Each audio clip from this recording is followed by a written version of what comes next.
Well, I couldn't let today pass by without talking about it. If you haven't looked at the calendar today is Friday the 13th. It's a day for the superstitious to hide under the covers and for tattoo artists to crank out the Friday the 13th specials.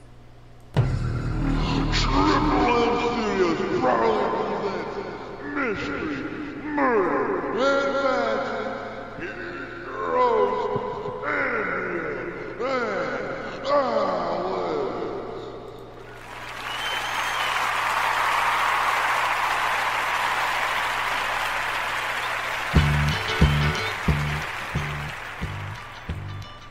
Alright, well, good morning. Welcome to a special bonus episode of Mystery, Murder, and Magic.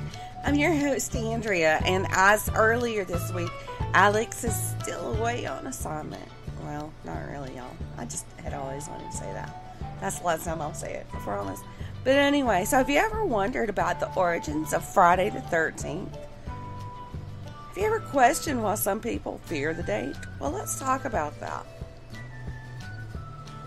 You know, there's a lot of different stories about how Friday the 13th got its start.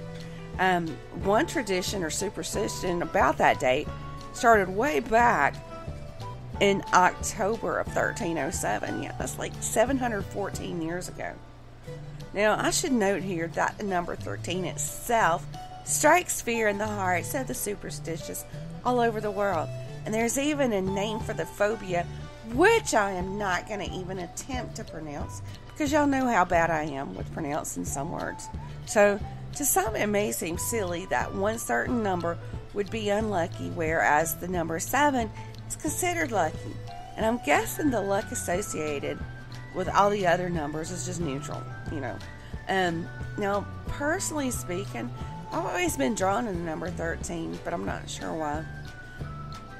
Now, like I said, the superstition of the date Friday the 13th has been around since possibly 1307, but the fear of the number 13 itself is much older, or at least it's believed to be. Now, in relation to the Bible, there were 13 guests that attended the Last Supper, and we all know what happened the day after, and that was Friday.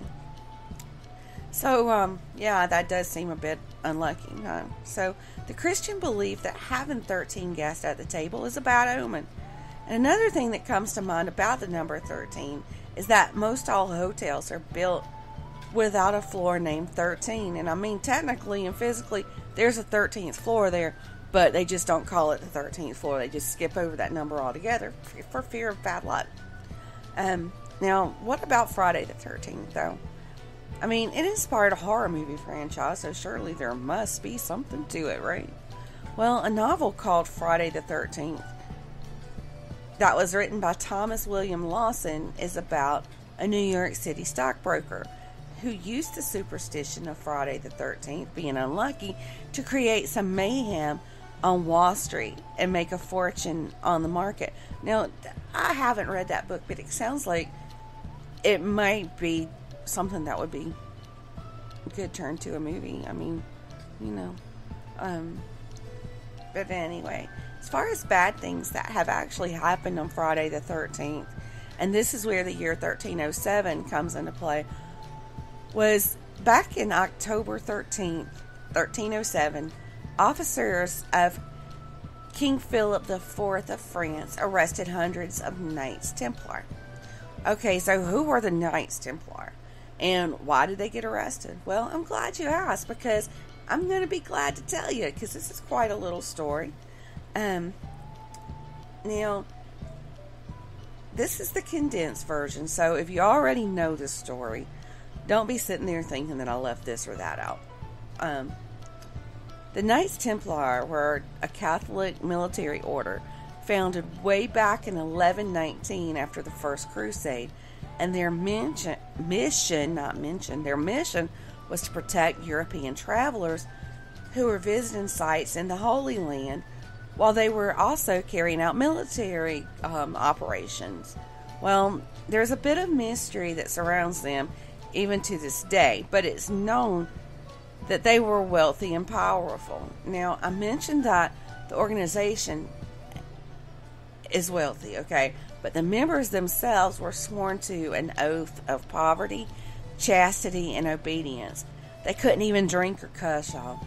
So why would a group of folks who were doing great things for people and living a modest lifestyle be arrested? Well, in a nutshell, it was all about money. It's almost always about the almighty dollar, right? Well, around 1291, they lost their last stronghold in the Holy Land. Wow, can't talk today, Andrea. And even though they had pretty much lost their purpose, they were still controlling great wealth. And this caught King Philip IV's attention. His kingdom owed a lot of money to the Templars, and he was scared of what they might do. Now, he asked for another loan from the Templar banks, but they denied it. And when that happened, he decided it was time to make a move against them. On that fateful October day, he had dozens and dozens of the Templars arrested.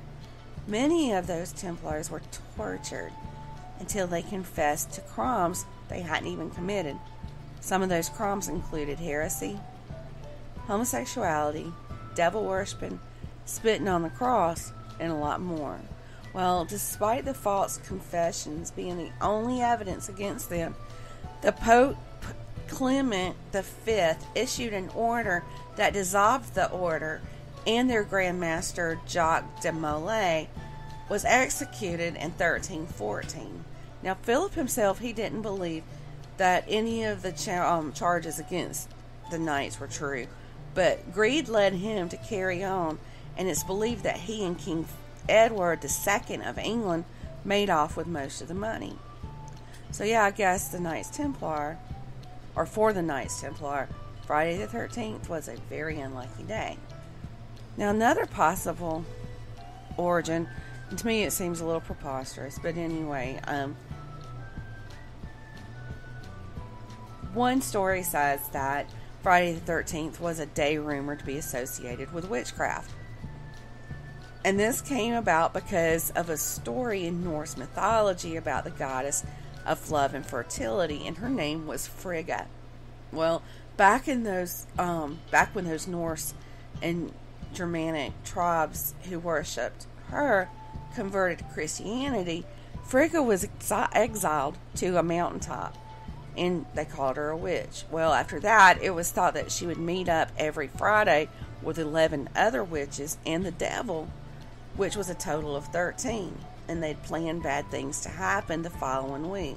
Well, they put it together that 13 is the number of witches you need to form a coven, and Friday was Frigga and her pals' meeting day, so it all just got linked together as Friday the 13th. And Friday is actually named after Frigga. Just thought I'd throw that in. So there's that, but this origin story is kind of far-fetched, and it's a bit of a stretch in my opinion. And like I said, this is just my opinion. Now, you're seeing that most of all of this is related to religion, right? Well, if not, let me throw a bit more at you. Now, superstition started sweeping the lands in the Middle Ages, and it wasn't long before someone came up with the tale that it was actually Friday the 13th when Eve bit the apple. And others have said that the great flood involving Noah and his ark happened on a Friday the 13th. Now, if that's not enough information for you, well, here's another fact about the number 13. Or here's some more facts. It's more than one. Sorry. It's a bit early for me. But the number 12, now, it's viewed as like a number of completeness. It's, I don't know. Because, I mean, there's like 12 months in a year, 12 hours on a clock, etc. So they say 13 is an outlier. Now, Geoffrey Chaucer mentioned Friday as an unlucky day in his 14th century novel, Canterbury Tales. The exact quote from that is, "And on Friday tell all this mischance." In numerology, the number 13 is considered an irregular number. Now, not everything to do with Friday the 13th is negative or evil. Towards the end of the 19th century, a club was formed in hopes of disproving the superstitions of that day. The club was called the 13 Club, and over this existence, 5 of our U.S. presidents were members of this club. Now, they met on the 13th of each month. They sat at 13 tables, and these tables had 13 place settings.